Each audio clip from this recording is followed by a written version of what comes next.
welcome to this video. This is Dr. Steve. I want to talk about why we do not do transformation contests or challenges, right? So essentially, if you're an athlete and let's say you want to run a marathon and that's your goal, right? You want to have distance, you want to be able to do things for a long time.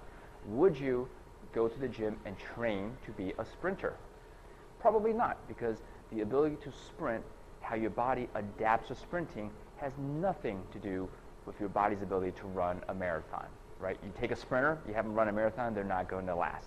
And vice versa, if you take a marathon runner, you have them compete against a sprinter, not going to be very competitive.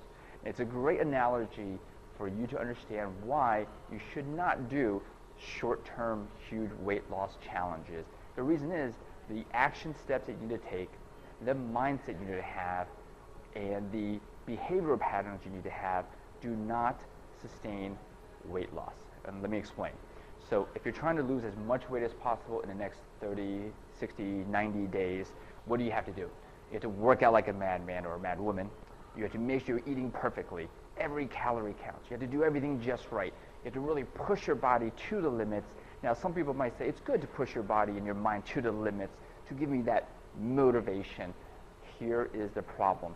All those thinking, mindset, behavior patterns, and actions are not what you need to keep that weight off, right? So if you want to lose as much weight as possible in the next 30 days, that is very different than trying to lose that weight permanently, right? One involves short-term pressure, stress, getting it done, whereas maintaining the body weight really needs long-term goals, doing it easily, doing it sustainably, right? So you can see the sprinting and the long distance running or the short-term weight loss versus maintaining that weight is very different. Now, some people doing the challenges may say, well, you lose that weight in the beginning and then you try to keep it off.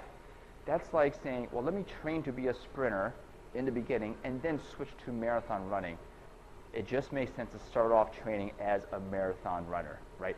Start off training your body, your mind, your behaviors, and your actions for long-term weight loss, not short-term and then however switch to long-term. That means all the time that you spend doing the short-term stuff does nothing, right? Sure, you'll lose X number of pounds on the scale. How many people do you know lost weight and gained it right back, right? So you want to start off with the mindset, the strategies to go for long-term weight loss, and that's what we push. Now, most gyms will do challenges because they get great before and after pictures, which they get to market and makes them look great.